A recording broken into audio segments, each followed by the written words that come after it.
Boker Tov, bonjour, bienvenue à notre étude du jeudi matin. Cette semaine, nous lisons deux parashiotes, comme la semaine dernière, Acharemot Kedoshim, dont le sujet principal, la paracha de Acharé en particulier, mais en vérité, ça va même un petit peu plus loin. Acharé, c'est la paracha qui traite de l'événement principal de l'année, le moment le plus important, Yom Kippour. Messieurs, ceux qui sont en Zoom, si vous pouvez couper votre micro, s'il vous plaît. Et Yom Kippour, le déroulement de Yom Kippour, de nos jours, c'est donc la lecture de la Torah que nous lisons à Yom Kippour. La première partie de la paracha, nous la lisons à Yom Kippour le matin. Et la seconde partie de la paracha à Yom Kippour l'après-midi. La seconde partie qui liste toutes les relations interdites, toutes les relations incestueuses. Et ça fait partie, comme on a pu l'aborder il y a quelques années à Kippour, du sujet qui est récité, qui est lu à Kippour. On va essayer de voir aujourd'hui un petit peu plus de pourquoi tout ça. On va surtout essayer de se pencher sur le rituel de Yom Kippour et un de ces aspects sur lesquels on ne nous sommes jamais arrêtés.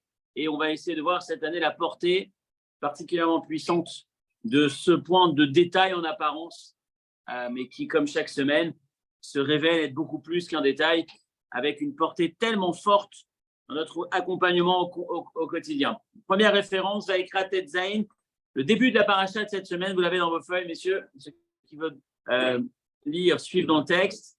Vaïdaber Hashem el Moshe, les premiers mots de la paracha, Dieu s'adresse à Moshe, Acharemot Shene Bene Aaron, après la disparition des deux enfants d'Aaron, Bekorvatam Nifne Hashem Vayamutu, lorsqu'ils se sont approchés de Dieu et qu'ils sont ensuite malheureusement morts. C'était la paracha de Shemini, dans laquelle on a assisté à cette euphorie, ce moment extraordinaire où Dieu enfin revient sur terre à travers son apparition, sa présence dans le tabernacle, alors qu'on attendait cette présence depuis la faute du veau d'or. Et voilà que pendant cette journée, Nadav et Avihu vont aller offrir un sacrifice inattendu, ou en tout cas, enfin, on va en discuter, on a discuté dans Parashat Shemini, le pourquoi, quelle était l'erreur, mais la conclusion est qu'ils vont mourir dans ce moment-là. Et à la sortie de cette histoire, Dieu s'adresse à Moshe et à Aaron, il va leur dire, il va dire à Moshe de dire à Aaron, Daber el Aaron achicha, on continue dans la première référence, adresse-toi à ton frère et dis-lui qu'il n'entre pas n'importe quand dans le Saint des Saints. Il y a exclusivement certaines périodes, sous certaines conditions. En l'occurrence, à Yom Kippour, le Kohen Gadol, Aaron, est le seul à pouvoir entrer, et pas n'importe comment, dans le Saint des Saints. Befar ben Prat ben Bakar le Khatat, le jour de Kippour, il devra offrir un taureau en sacrifice expiatoire, en Khatat, et un bélier Léola en sacrifice d'Holocauste. Keton Bat Kodesh, il y a une série de vêtements spécifiques qu'il devra avoir, etc., etc. Et à la fin de ce chapitre, donc on est dans le 16e chapitre du 3e livre de la Torah, à la fin de ce chapitre, au 29e verset, ce dont je viens de vous parler, l'importance de ne pas entrer n'importe comment, d'être habillé convenablement et de réaliser les sacrifices nécessaires avant d'entrer dans ce lieu-là qui est le Saint des Saints. Attention, ça se produira à l'avenir tous les ans, Chodesh Hashvi, le 7e mois, Be'asor la Chodesh, le 10e jour du mois. Ce sera Yom Kippour, le 10 Tishri, le jour où on va jeûner. Il va Yom Hazeh Yechaper Alechem.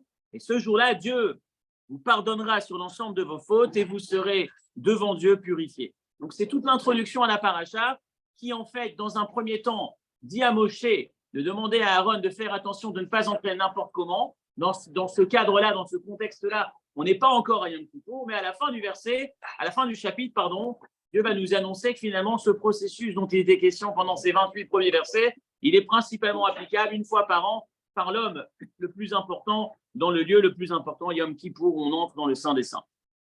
C'est lu le matin et ça va beaucoup plus loin parce qu'il y a ensuite tout le rituel. Il y avait des vêtements particuliers, des vêtements précis qu'il portait exclusivement à Yom Kippour pour réaliser le travail spécifique de Yom Kippour. Et on va voir que dans ce travail spécifique de Yom Kippour, référence numéro 2, Venatan Aharon al-Shene Hasfirim Goralot. Donc, dans la suite des versets que nous venons d'aborder, lorsqu'on est maintenant dans Yom Kippour, dans le rituel de Yom Kippour, Aaron devait prendre 2 sérim, 2 boucs, et ensuite les présenter devant lui dans le Beth Amikdash et opérer un tirage au sort. Goralot. Goral, c'est donc un tirage au sort. Qu'est-ce qu'il faisait comme tirage au sort le jour de Kippour? Un sujet qu'on n'a jamais abordé. Donc accrochez-vous, vous le lisez chaque année à Yom Kippour. On le sait tous qu'à Kippour, il y avait ce processus-là. On va essayer d'étudier cette année. Goral Echad Lachem, Vegoral Echad La Azazel. Donc il a une boîte dans laquelle il y a deux papiers. Il y a un papier sur lequel c'est écrit La Hachem et un papier sur lequel c'est écrit La Azazel. Il y a un qui va vers Dieu, un qui va vers Azazel. Il a deux boucs devant lui, un à droite, un à gauche. Il lance ses deux mains dans cette boîte, il sort avec deux papiers, un dans sa droite, un dans sa gauche. Le papier qui était à droite, il va le poser sur le taureau de droite, le bouc de droite, et celui de gauche sur le gauche. Et ensuite, qu'est-ce qui va se passer? Celui qui va recevoir la carte, le carton qui a été sorti, où c'est écrit La Hachem pour Dieu, ce sera le sacrifice de Kippour, le sacrifice expiatoire, celui qui nous permet de nous débarrasser des fautes de Kippour, La Hachem, le korban de Kippour. Et celui qui a été, celui sur lequel c'est écrit Azazel, c'est un animal, un bouc qui restera vivant, je cite, le premier bouc qui a reçu de ce tirage au sort sur lequel c'est écrit La Hachem pour Dieu, ce sera un sacrifice classique, un khatat, comme on les connaît, comme on en parle depuis le début du 3e livre, on sait comment ça s'organise dans le temple, sur l'autel, etc., etc. Et le deuxième bouc qui a reçu le tirage au sort, la Azazel, qui est censé aller au Azazel, Yaomatrai, celui-ci, on va le garder vivant. On va le garder vivant pour qu'il puisse ensuite être jeté, être envoyé dans le désert, vers l'endroit Azazel. On ne sait pas ce que c'est. Aaron va poser ses deux mains sur le bouc vivant. Il va exprimer, il va se confesser sur l'ensemble des péchés et des fautes des enfants d'Israël. Il va placer toutes ces fautes listées sur la tête du bouc. Il va l'envoyer à partir au travers d'un individu préparé depuis la veille, ce taureau dans le désert. Et ce bouc va transporter l'ensemble des fautes du peuple juif, El Eretz Gezerah, vers une terre déconnectée, une terre éloignée. Donc le système, le principe de la avoda, du travail spécifique de Yom Kippour, c'est une exception absolue. C'est la première fois où on va avoir deux sacrifices, mais bizarrement, alors que tous les sacrifices que nous connaissons étaient réalisés dans le temple, il y a un sacrifice spécial, celui de Yom Kippour, qui n'est pas réalisé comme les autres.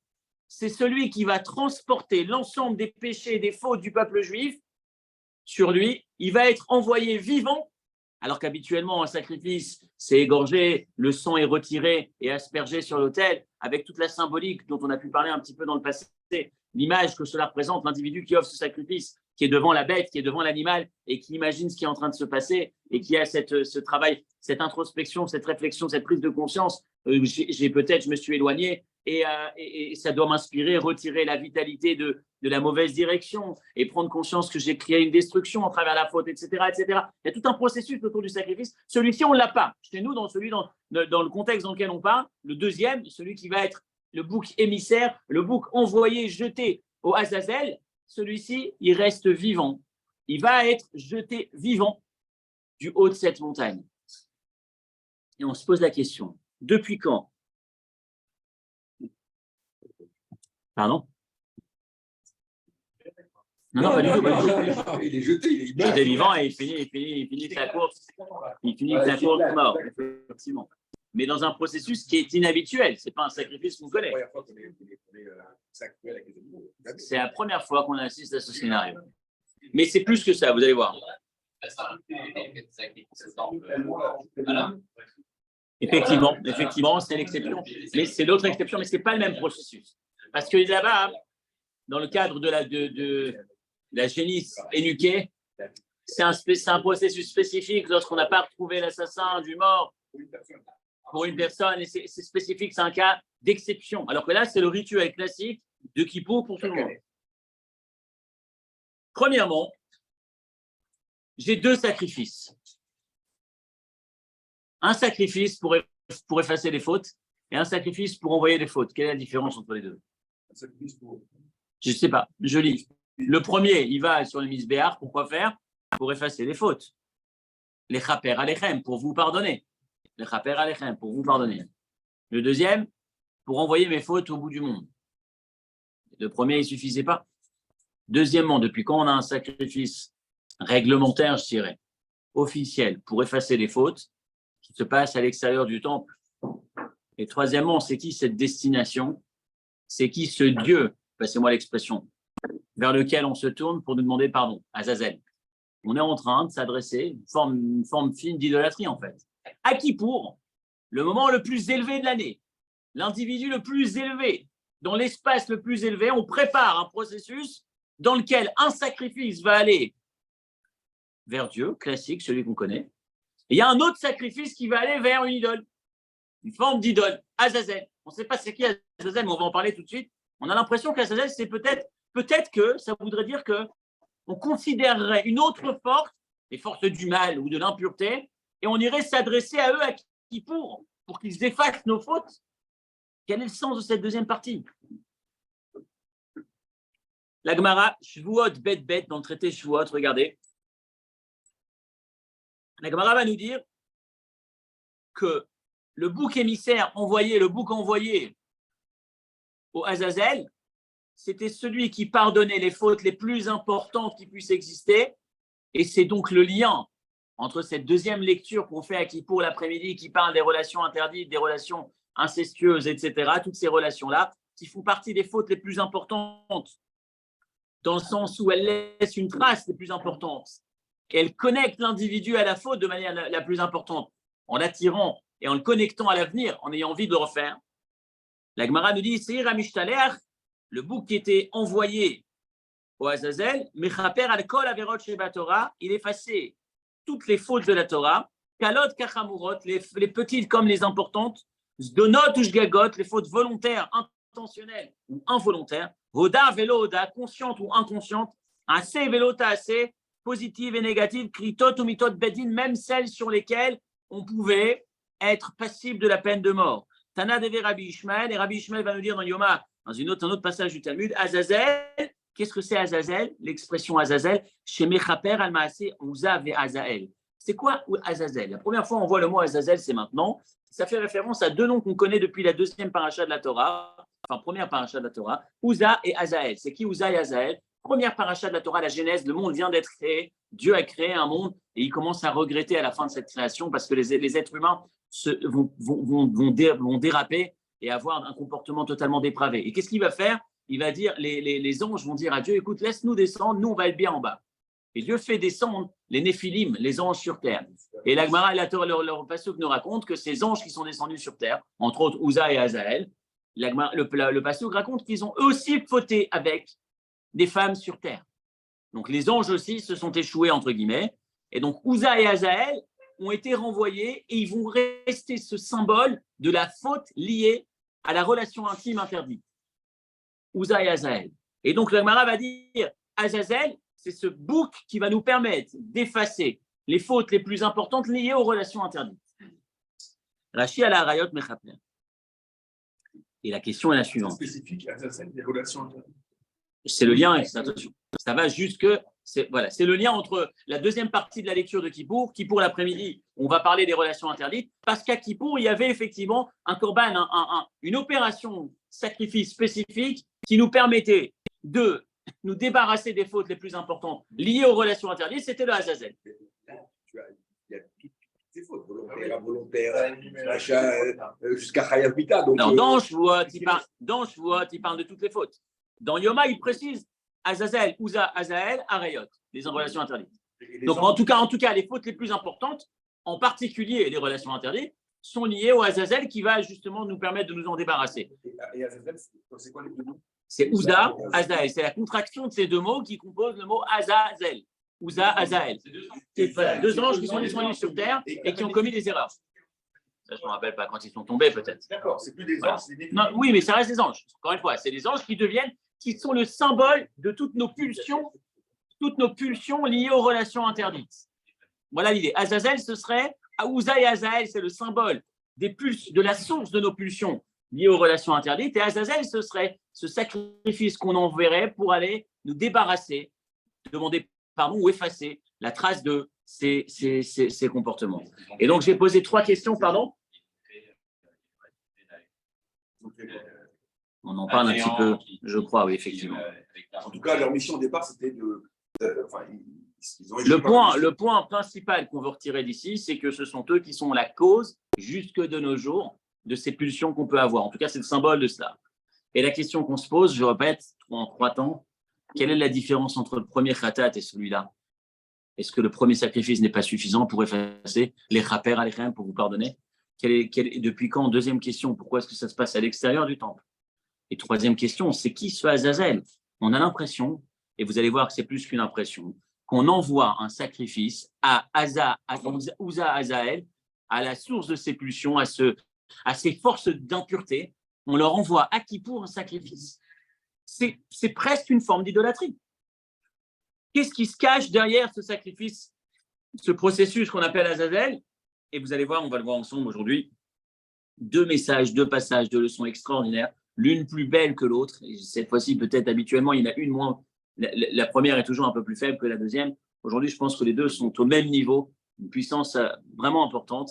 Et j'espère qu'elles vont nous renforcer. Citons déjà dans le premier temps, le Al-Shir, le commentaire du Al-Shir qui va dire « Mibli echni satsmen ubitzvene sodot » sans entrer dans la mystique absolue.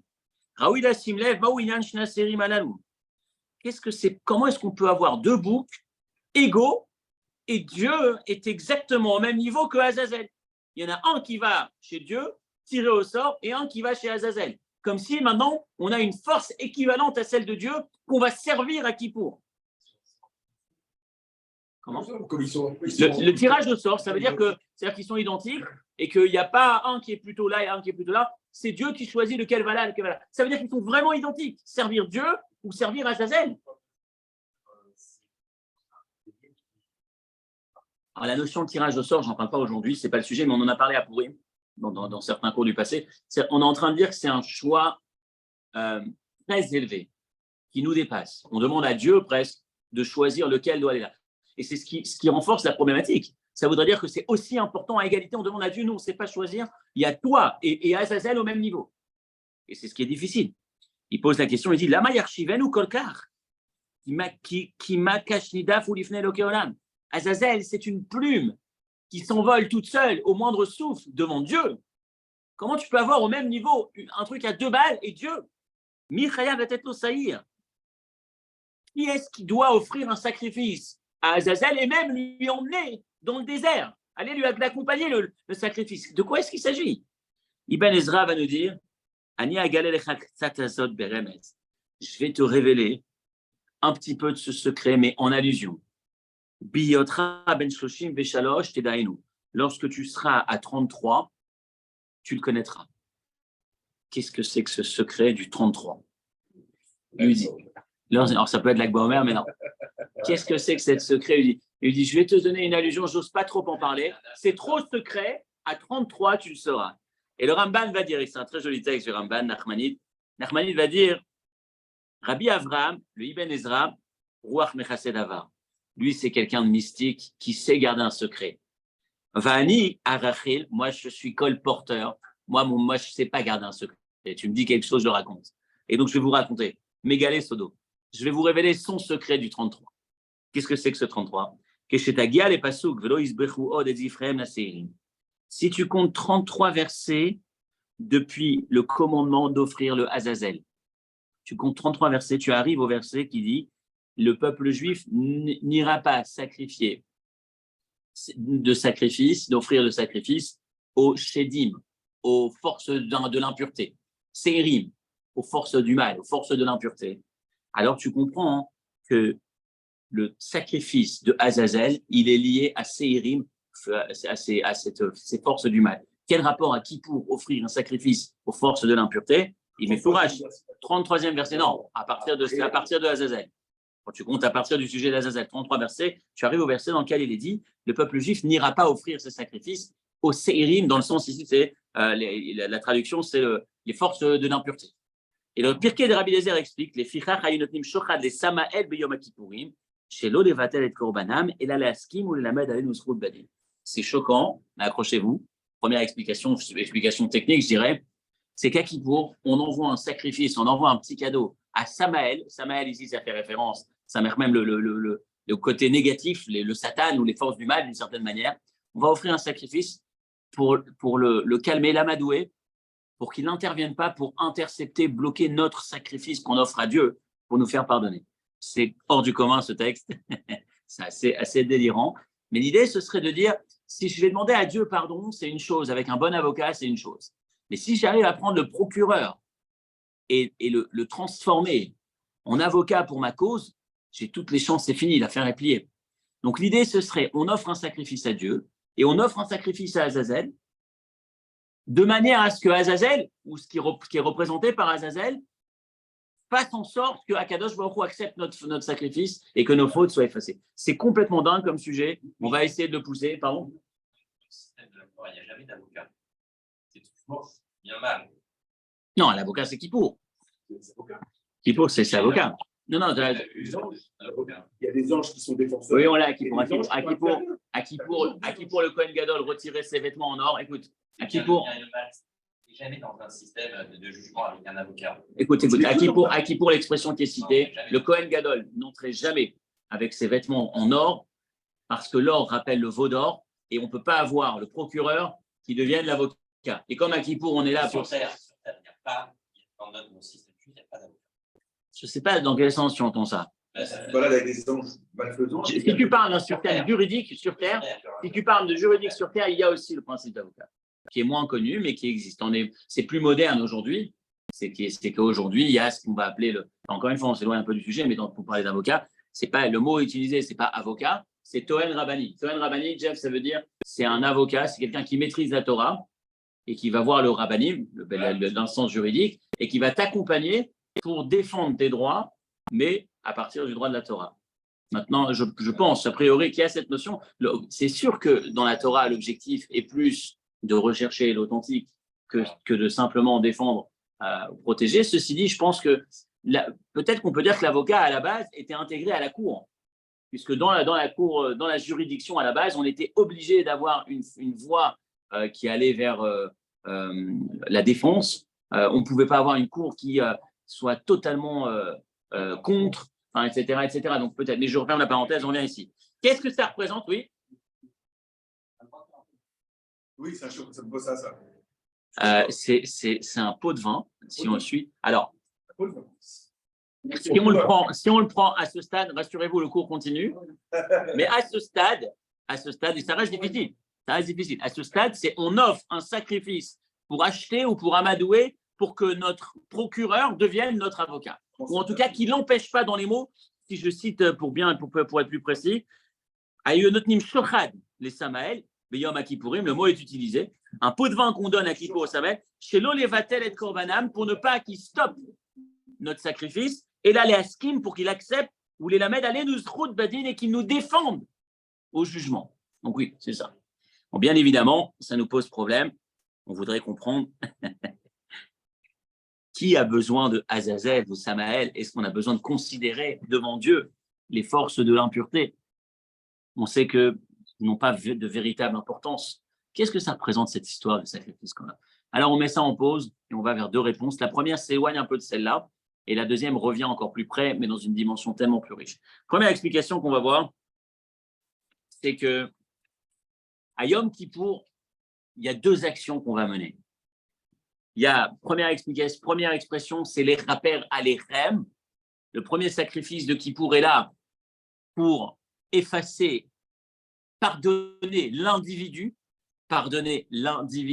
la personne elle-même, les raper alechem, que l'individu qui était coupable ne le soit pas, que l'individu qui était passible ne le soit pas, qu'il soit blanchi, que l'individu soit blanchi. Donc en hébreu, choté, la personne qui a fauté, ça c'est le premier sacrifice. Mais il y a un deuxième sacrifice qui vient s'occuper de la faute, pas de l'individu qui a fauté, mais de la faute qui a été commise. Dans chaque action qu'on mène, chaque erreur qu'on réalise, il y a deux parties. Il y a la partie de l'individu qui commet l'erreur et l'erreur qui est faite. Lorsque l'homme est pardonné, c'est une chose. Il y a une deuxième partie, c'est la faute qui a été réalisée et l'impact de cette faute. Je m'explique. Dans la Torah, quand on parle de faute, il y a plusieurs termes qui sont utilisés. Chet, un manquement. Avon, une faute, un péché. Et il y a un mot qu'on a déjà, sur lequel on s'est arrêté dans le passé, une interdiction. Comment est-ce qu'on appelle une interdiction? Un interdit? Assour, issour. Assour en hébreu, ça veut dire interdit. Assour, ça veut dire aussi, allez, il y a certains qui auraient dû nous dire, parce que le Tania, on en a fait un petit peu. Assour, ça veut dire quoi? Tous les matins dans la prière, on dit bénédiction du matin, Baruch Ata Hashem, Elokeinu melech haolam, Matir Asurim. Ça veut dire quoi, Matir Asurim? Qui détache celui qui est attaché. Matir détaché, Assour attaché. Assour attaché. Assour interdit. Quel rapport entre Assour interdit et Assour attaché? Une des implications de cette traduction, c'est qu'à chaque fois qu'un individu commet une faute, à part la faute qu'il a commise, maintenant il a commis une erreur, et il va peut-être réparer, il y a l'impact de la faute qui est le fait de se sentir lié, attaché à cette faute, me définir par rapport à la faute que je viens de commettre. La Torah nous dit, tu veux avancer, tu veux progresser. Les chaper alechem, ton premier sacrifice, il est là pour te blanchir, mais ça ne suffit pas. Parce que tu restes toujours attaché à ces fautes. Tu restes en permanence à te définir par rapport à ton passé. Je reste connecté, j'ai commis une erreur, ça me poursuit tout au long de ma vie. Et la Torah nous dit, tu veux arriver à sortir de Kippour blanchi, prends toutes tes fautes les plus importantes, mets-les sur ce bouc et envoie-les loin, loin, loin de toi. C'est pas toi la faute. Il y a toi et il y a la faute que tu as commise. Ne t'identifie, ne te détermine jamais, ne te définis jamais comme étant la faute que tu as commise. Il y a une faute il y a une erreur que tu as faite, c'est une action que tu as réalisée. Ça ne devient pas toi, ça t'empêche de te définir. Le Azazel, c'est pas tant envoie tes péchés à Azazel, c'est envoie-les loin de toi. Déchire, découpe le lien qui existe. C'est plus son mère. Bravo. Mais dans quelle première approche, première explication? Le secret de ce qui va me permettre de m'en sortir. Et empêche. On n'a pas dit non. On dit détache-toi, ça veut dire. C'est la même chose. Non, éloigne-toi de la faute, ça veut dire. C'est oui, parce que tu l'entends dans la première traduction. Ça veut dire éloigne-toi. Envoie-la sur le bouc très très loin. Envoie-la sur la. Toi, tu entends éloigne-toi de la faute, ne pêche pas. Parce que c'est la traduction que tu avais jusqu'à aujourd'hui. Non, toi. Maintenant, aujourd'hui, prends le cours qu'on vient de faire, maintenant l'explication qu'on vient de donner, et tu dis voilà, la faute qui était là avec toi, que tu t'identifies, éloigne-en toi, pas éloigne-toi, ne répète pas. Jette-la loin, loin, loin. C'est aussi son méra.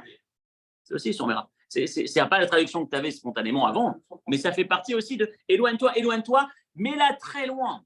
Et autrement dit, ça gêne un peu par rapport à l'explication du Ibn Ezra qu'on était en train de dire juste avant, parce que c'est pas j'envoie un cadeau à Azazel. C'est pas je les envoie. En hébreu, il y a mi et il y a les. Écoutez l'expression, c'est très sympathique. C'est l'expression les ou mi. Mi, c'est je parle. Comment c'est l'expression? Vayelech Avram, lech lecha me'artsecha. Avram s'en va de Haran, de Kenan et il va à Haran. Mi Kenan, les Haran. Le même veut dire de et le lamen veut dire à. Là, dans cette histoire, c'est soit j'envoie les fautes à. Mais ce n'est pas ça ce qu'on est en train de dire, la première explication. C'est j'envoie les fautes de. Je m'en sépare. Ce n'est pas à moi, je les jette. Je les mets sur ce bouc très très loin, envoie-les loin, loin, je ne veux plus les voir. Ils ne sont pas à moi, ces fautes. Ces fautes ne sont pas à moi, n'ont rien à voir avec mon identité. Me couper de cette faute, c'est ce qui est tellement important. Yom Kippour, rappelez-vous, le Kohen Hidré, un jour on avait fait cours. Pourquoi Kohen Hidré, c'est tellement important? Pourquoi c'est la première prière de Yom Kippour? Parce que la base de ce qui m'empêche de sortir de mes fautes, le Kippour qui arrive et qui me dit stop, arrête d'être celui que tu étais l'année dernière avec toutes ces fautes attachées à lui. Kohen Hidré fait essaré, c'est que tout ce que tu t'es attaché comme faute, chaque fois que tu as fait une faute, tu es devenu lié à cette faute, tu t'es identifié comme étant le fauteur, celui pour qui c'est adapté de fauter. Rappelez-vous, on dit souvent, un homme ne n'est pas tueur, n'est pas voleur. Il devient voleur quand une fois il s'est vu voler et il s'est dit finalement je suis voleur. Il a baissé dans son estime et comme il se voit voleur, donc après c'est normal, c'est que ça me correspond d'être voleur. Quand je baisse et je me sens capable, je me sens lié à cette action, la première fois c'est non, moi je ne suis pas un voleur, je ne peux pas voler parce que ce n'est pas moi. L'autre, il y a des gens dans les faits divers, aux infos, on parle de voleur. Moi je ne suis pas voleur. La même chose pour tueur ou la même chose pour n'importe quel autre péché. À partir du moment où je sais que cette faute n'a rien à voir avec moi, maintenant le Yetzer Hara est très fort. À chaque fois que je commets une faute, rappelez-vous, plus que la faute, pire que l'impact de la faute elle-même, c'est la conséquence, c'est la suite de la faute. Et une de ces suites, c'est assour et saré, c'est je m'attache à cette faute. Je me sens lié, je me sens sens dans mon élément dans ce comportement. Et après, je vais le refaire. Kol Nidré, les premiers instants qui pourront dire, attention, Kol Nidré Vesare, tout ce comportement que j'ai pu avoir cette année, cette identification à la faute, cet attachement, ce lien que j'ai eu en considérant que c'était moi, c'est fini, Dieu. Je te demande d'effacer tous ces liens. C'est pas ta faute si tu fautes. Non, alors c'est très intéressant. C'est d'arriver, c'est juste ce que tu dis, d'arriver à dissocier le fauteur de la faute. Ce que je suis au plus profond de moi-même, c'est un individu potentiellement pur. Pas potentiellement pur et potentiellement élevé, potentiellement capable du meilleur. J'ai fauté, j'ai eu un comportement négatif. Je ne suis pas fauteur. Je coupe ce lien. Un des textes les plus riches, c'est un texte du Rav Soloveitchik que j'ai cité c'est un des premiers grands discours que j'ai dû faire il y a peut-être 20 ans, 15 ans. C'était un Yud-Shvat, je me souviens, c'était un jour, c'était un Shabbat, le Shabbat planétaire. Je ne sais pas si vous vous souvenez du Shabbat planétaire, ça fait longtemps. On faisait le Shabbat planétaire à l'époque. Un de ces premiers Shabbats où il y avait du monde qui venait au Beth Rabad. Il y avait du monde qui n'avait pas l'habitude de venir, qui s'était inscrit spécialement au Shabbat planétaire, des gens qui ne font pas Shabbat habituellement. Et je cherchais un discours qui soit adapté justement pour renforcer, pour lier un peu, que ces gens se sentent connectés malgré tout, malgré leur absence, on va dire, tout au long de l'année. Et j'ai été tombé sur ce commentaire qui raconte l'histoire de Acher. Acher, c'était le maître de Rabbi Meir, il s'appelait Elisha ben Avouya, un homme qui est un des plus grands de l'histoire du Talmud, qui dérange tellement parce que c'est le seul dans l'histoire qui a quitté la Torah. Le seul ou presque. En tout cas, le plus marqué. Et on l'appelle généralement, on l'appelle même plus par son nom, on l'appelle Acher, l'autre. Et un jour, Rabbi Meir, c'était un Shabbat, un grand Shabbat, probablement à côté de Kippour, et il décide d'aller chercher une inspiration, d'aller chercher de la grandeur dans Torah.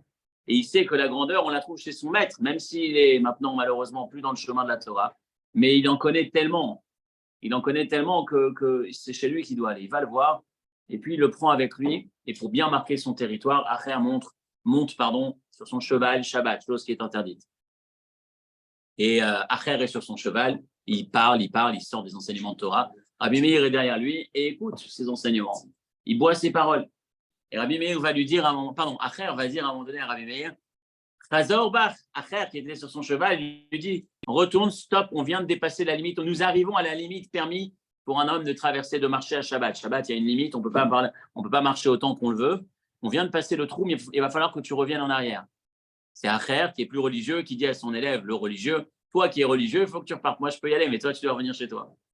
Et Rabbi Meir qui saute sur l'occasion, qui prend le jeu de mots, et lui dit, Chazor Bar, toi aussi, reviens. Pas reviens de la limite de Shabbat, reviens vers toi, reviens à ta source, ça suffit. Combien tu vas te perdre, jusqu'où tu vas te perdre, reviens. Il est temps de revenir.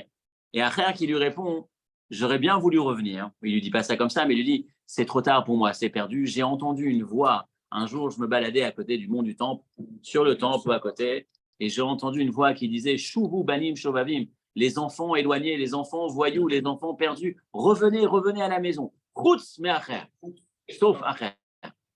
Tu vois, j'ai entendu cette voix du ciel qui dit que moi, c'est fini. Ça, c'est l'histoire. Et là, on s'arrête sur cette histoire, on se dit « Mais quoi ? Dieu qui accepte, les portes de la Teshuvah sont toujours ouvertes. » On dit que Ménaché, on en parlait il y a quelques semaines, ce roi terrible, qui a commis l'irréparable. Dieu lui a créé un tunnel en dessous de son trône pour accepter sa teshuva lorsque les anges avaient fermé toutes les fenêtres pour que Dieu n'entende pas sa prière, etc., etc. Il y a toujours la teshuva. Et là, on a un homme qui se balade à cheval, qui est en train de prendre du bon temps sur le temple, et Dieu s'est dit, tiens, aujourd'hui, je vais lui envoyer une voix du ciel qui dit, revenez mes enfants. Toi, non. Quel intérêt? Qu'est-ce que ça veut dire? Et j'ai envie de vous dire, si tu es capable d'entendre cette voix du ciel, c'est qu'à un certain niveau. Mais pour entendre que toi, c'est mort. Quel est le sens de cette phrase? Et le commentaire disait que la phrase, en fait, disait « Shuvu banim shovavim ». Revenez tous mes enfants. Toi aussi, Acher, reviens. Parce que tu es un enfant. Chutz me Acher, tu sais ce qu'il faut que tu fasses? Chutz, que tu mettes à l'extérieur l'identification tordue que tu as de ta propre personne, Acher. Toi, tu te vois comme un autre, mais l'autre, c'est pas toi. Pas l'autre, c'est moi. L'autre, c'est pas toi. Shuvu banim shovavim. Toi, tu es un enfant, le message qui était destiné, la première partie du message, elle était pour toi, Acher. Entends, tu es un fils. Ça fait des mois, des années que tu ne te considères plus comme un fils. Tu te considères comme un autre, comme quelqu'un qui est dehors, comme quelqu'un qui est attaché à la faute qu'il a commise. Il s'identifie comme fauteur. Mais Dieu lui dit non, toi pour moi, tu es toujours un ben, tu es toujours un enfant. Routz me acher, arrête, jette à la poubelle ce acher. Sors, exclus, mets-le dehors, cette image tordue que tu as de toi, ce acher. Et c'est ça le sens de ce Azazel. À Kippour, on prend toutes nos fautes, tout ce par quoi on s'est identifié de manière tordue. On s'est attaché aux fautes, on les met sur ce bouc et on les jette loin, loin, loin de nous, comme pour nous rappeler, ça n'est pas toi. Arrête de t'identifier. Fais toujours cette distinction fondamentale. La différence qui existe entre ce que tu es et ce que tu fais. Ce que tu es, c'est toujours très, très, très, très élevé. Tu as toujours en toi cette parcelle divine, cette étincelle de Dieu qui est en toi. Tu as pu commettre des erreurs. Celle-ci, à Kippour, quand tu veux effectivement progresser, on est dans ce processus depuis quelques semaines, on est entré dans le Homer, le mois de Iyar, on veut progresser, on parlait il y a 2 semaines du plafond de verre, Shabbat matin, cette limite qu'on s'impose, qui nous empêche de grandir, sortir d'Égypte, etc. Un des éléments, un des outils essentiels, c'est celui-là. Azazel, rappelle-toi, tu prends toutes tes fautes, tout ce par quoi tu cherches à te définir vers le bas, tu les mets sur ce bouc et tu les jettes très très loin de toi. Et c'est le principe de Zdonot Naasuno Kisriot. Rappelez-vous Resh Lakish qui va dire qu'il y a une teshuva très forte qui permet de prendre une faute et de la rendre une mitzvah. On donnait l'image d'un bonhomme qui un jour, à Kippour, crève de faim et à Kippour, par un vent de folie, il s'énerve, il sort au McDo, il achète un bon burger, un bon cheeseburger et il le mange. Et après, il prend conscience de ce qu'il vient de faire et il se dit mais c'est grave ce que je viens de faire. Imaginez-vous qu'il fasse une teshuva et que le lendemain matin, que la journée entière, il la passe à faire des bonnes actions, à prier avec une meilleure kavana, à étudier davantage, il prend des bonnes décisions. Il fait une belle teshuva. Il arrive à 120 ans, après là-haut, il est mort. Il est devant le tribunal céleste. On analyse toutes ses mitzvot et toutes ses averot. On arrive au bilan, il est à 50-50. Il a fait 50% de mitzvot, 50% d'averot. On est un peu embêté, on ne sait pas ce qu'on fait avec lui. Il va au paradis, il ne va pas. On est pile à égalité, la balance, elle est exactement à l'équilibre. Et là, d'un coup, il y a un ange qui arrive de loin et qui prend le bon burger avec le cheese qui dégouline et qui le prend, qui dit tiens, j'ai un mérite pour lui, il le met de côté de la balance du positif. Et là, on dit attends, c'est un burger du McDo. Et c'est un burger du McDo à Kippour. Comment tu veux le mettre dans les mérites? On dit oui, mais il a fait teshuva et cette faute a été reconsidérée en mitzvah. Et là, tu te dis mais c'est pas possible. Une faute, elle peut être effacée. Elle peut pas devenir un mérite. Et là, on te dit non. Qu'est-ce qu'il a fait la journée d'après? Qu'est-ce qu'il a fait la semaine d'après? Il a fait une teshuva. C'est-à-dire qu'il a éclaté, il a fait un quota de mitzvot plus élevé que ce qu'il n'aurait fait d'habitude. Quel est l'élément qui a permis d'enclencher ce processus? C'est ce burger. Le burger n'est plus la faute, il a été redéfini en mitzvah. C'est exactement ce qu'on est en train de nous dire. Jette tes fautes sur le Azazel, envoie ce bouc très loin, c'est pas toi, il est loin de toi. Et c'est ce qui va te permettre justement de passer un Kippour qui a du sens, qui permet de sortir plus grand. Et c'est probablement la première méthode à adopter, le premier outil pour aujourd'hui. Le deuxième est encore plus fort, même si, comme je le disais tout à l'heure, le premier est fort aussi, très fort. Le deuxième va un peu plus loin, il va nous emmener vers le Ibn Ezra. Le Ibn Ezra nous dit qu'on envoie un sacrifice à Azazel. Le premier commentaire, c'est on envoie le sacrifice de chez nous. On le jette de chez nous. Azazel ou pas, on s'en fout. L'essentiel, c'est mets-le très très loin. Envoie-le loin, je ne veux plus le voir. Là, le Ibn Ezra, il disait à Kippour, on offre une offrande. On va contacter Azazel, on prend rendez-vous avec lui et on lui dit tiens, j'ai quelque chose à voir avec toi, il faut que je t'offre un sacrifice qui est chargé de tous mes péchés. Qu'est-ce qui se cache dans cette rencontre à Azazel?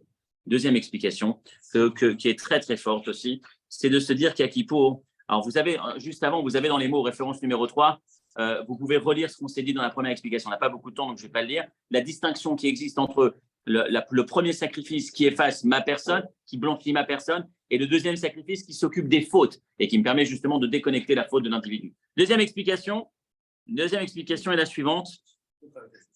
Hein?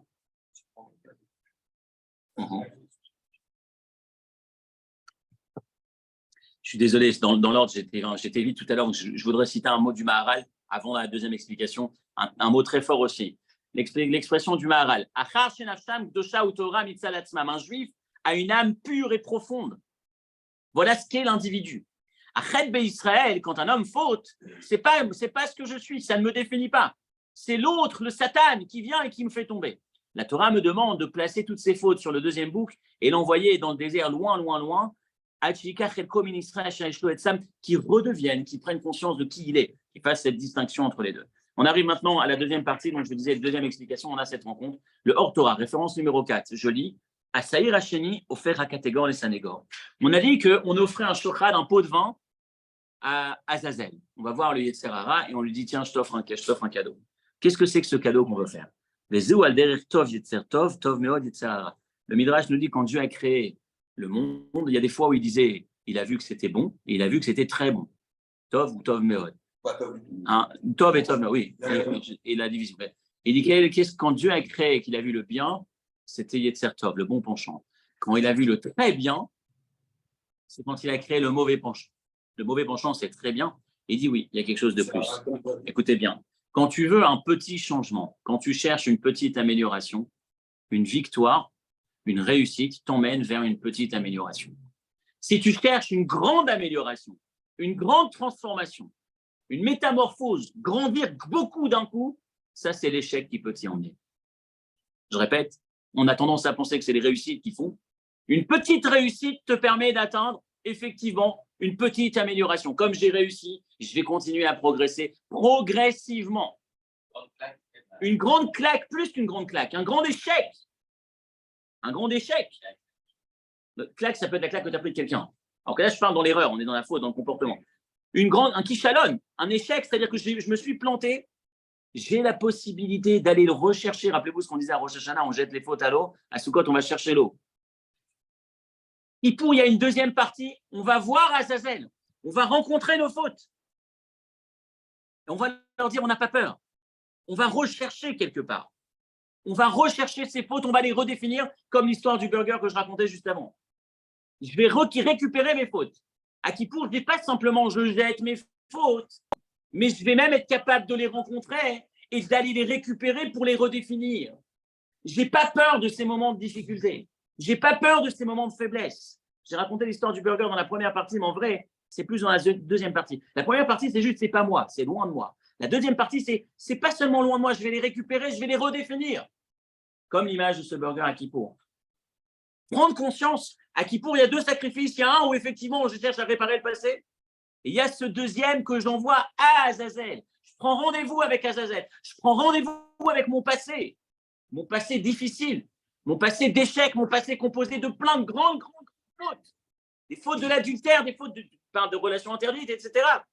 Et je me dis, j'ai pas peur parce que je travaille et j'ai cette conscience. C'est pas une fatalité la faute. C'est pas une fatalité l'échec. Il y a moyen d'aller regarder cet échec ou cette faute et me dire quelle est l'interprétation que je vais lui donner, quelle est la définition que je vais lui donner dans mon comportement à partir de demain. Il y a eu hier c'était tordu. Soit je me dis, il y a 2 temps, soit je me dis, je reste attaché. Avant le cours d'aujourd'hui, hier, c'est ce qui m'accompagne toute ma vie. Je suis tous les jours attaché dans mon passé. Je reste toute ma vie avec la faute d'hier, c'est fini, j'ai commis cette erreur. Dorénavant, je suis un fauteur et le fauteur, c'est normal qu'il continue à fauter. Et toute ma vie, ça m'accompagne. Première étape, tout à l'heure, on a vu, on arrête de s'enfermer dans le passé. Le passé, je le jette à la poubelle. Maintenant, je suis dans le maintenant, dans le présent et dans le futur. Le passé, je l'envoie à Azazel. C'est pas moi, c'est pas ce qui va me définir. Premier temps. Deuxième temps, le passé, je vais le redéfinir. C'est pas une fatalité où la seule solution, c'est de couper. Plus que ça. Je vais voir Azazel. Je lui offre un sacrifice. Ça veut dire quoi? Je vais récupérer ses fautes, je vais les redéfinir. Je n'ai pas peur de ce passé difficile. Je vais le voir, je vais rencontrer mon passé en me disant, tiens, hier j'ai fait une faute, avant-hier j'ai fait une faute, cette année j'ai fait plein de fautes. Ok, je vais pleurer, je suis amer de ce qui s'est passé.